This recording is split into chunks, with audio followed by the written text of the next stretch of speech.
오늘 수족냉증이 주제죠. 네. 수족냉증은 혈관과 혈액순환과 관련이 큽니다. 근데 겨울에 이제 날씨가 추워지면 이게 혈관 모형인데요. 혈관이 네.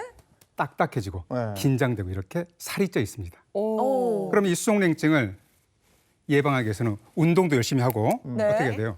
식이요법도 잘하면 이처럼 날씬하고 탄력 있는 혈관으로 바꿀 수 있습니다. 오, 마술사. 네.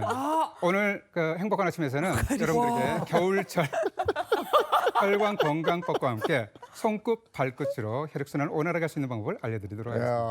깜짝 놀랐어요, 지금. 빨리 집어넣어야 돼요.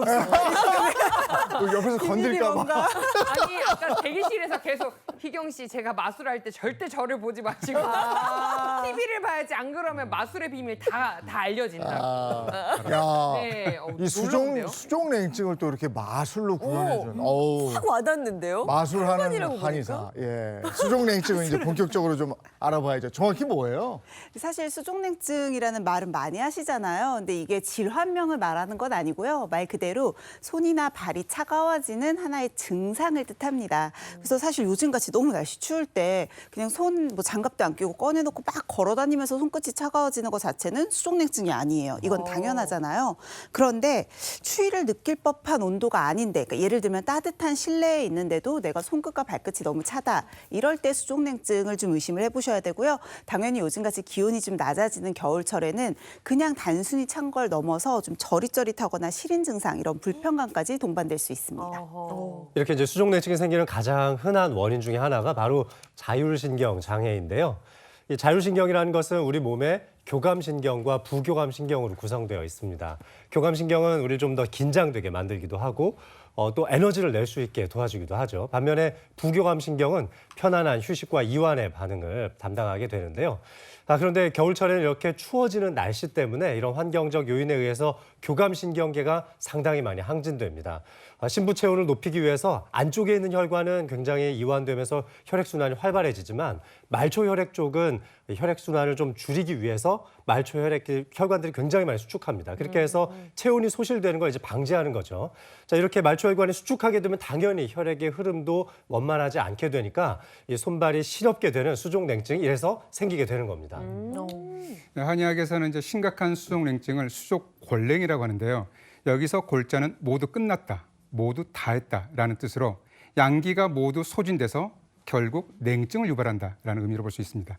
이 수족냉증은 생활상의 불편함을 느끼기 때문에 수족골냉은 치료 대상이 되는 거죠.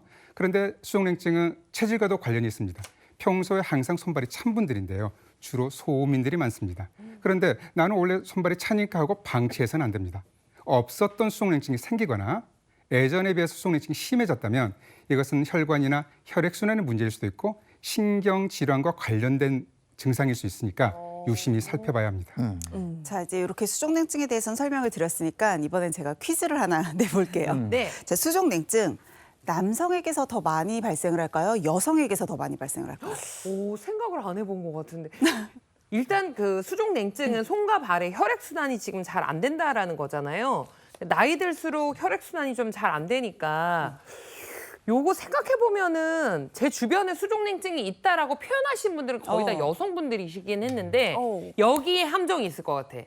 남성분들은 아파도 아프다고 말을 안 하고 손발이 차도 원래 이런가 하고 사실 것 같아가지고 의외로 저 남성이 더 많을 수도 있을 것 같아요. 수족냉증은 모르겠는데 하여간 그 여성분들이 남성에 비해서 손 온도가 높대요. 그래요? 그래서 그 초밥, 스시 만드는 장인 중에 여성들이 없어. 대부분 남성들이라고 들었거든요. 이거 봐 말을 안 한다니까. 그러니까 수족냉증도 남자가 그럼 더 많은 거 아니에요? 근데 여자들은 항상 그 몸이 차다, 늘 춥다라는 말을 많이 하고 저희 남편은 맨날 덥다 그러거든요. 저는 여자가 더 많지 않을까 싶은데 자. 정답은요? 저는 정답을 알고 있는데도 방금 전에 이 설명을 듣고 넘어갈 뻔했습니다. 정답은 뭘까? 정답은 여성이 더 많습니다. 네. 사실 수족냉증은 아까 얘기하신 것처럼 남성, 여성 모두 다 느낄 수 있는 증상이기는 한데 주로 여성들에게 더 많이 나타나는 경향이 있고요. 여성분들에 한해서는 좀 젊은 여성부터 노령층까지 정말 다양한 연령층이 모두 다 호소하시는 경우들이 많아요. 특히나 출산을 막 끝낸 직후 또는 40대 이상의 중년 여성들이 특히나 많이 호소하는 증상 중에 하나입니다.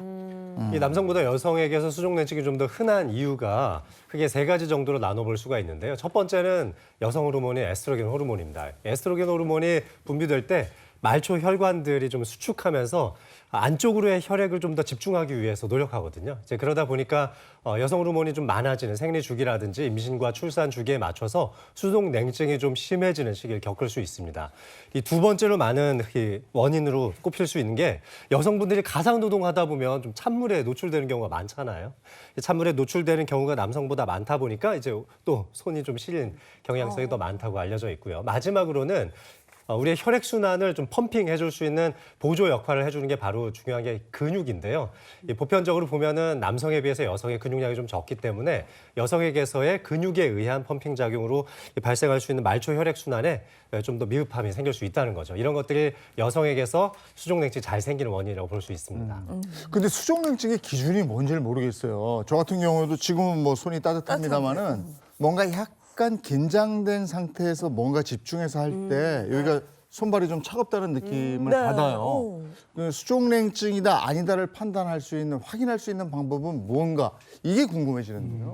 네, 방금 이제 수족냉증이 뭔지 잘 모르겠다고 하셨는데 사실 그럴 수밖에 없는 게 수족냉증은 자각 증상입니다. 그런데 이게 치료 대상이 되면은 문제가 되는 거죠. 그래서 치료 대상이 되지 않고 생활상의 불편함이 없으면 아무런 문제가 없는 겁니다. 그런데 수족냉증은 이제 혈관에 문제가 있을 수 있는데 특히 이제 손에 문제가 있는 경우는요. 알렌 테스트라고 있습니다. 알렌 테스트는요. 네. 잠깐. 외간 남자가 내 손목을. 원래 피검자가 요골동맥과 척골동맥을 쭉 눌러서 검사자의 혈관을 압박해서 검사하는 방법인데 혼자 계신 분들이 지금 있을 거 아니에요. 네. 스스로 할 수 있는 알렌 테스트 방법이 있습니다. 자신의 손목을 이렇게 네. 손바닥을 펴고 손목을 엄지와 중지 약지로 꽉 잡는 겁니다.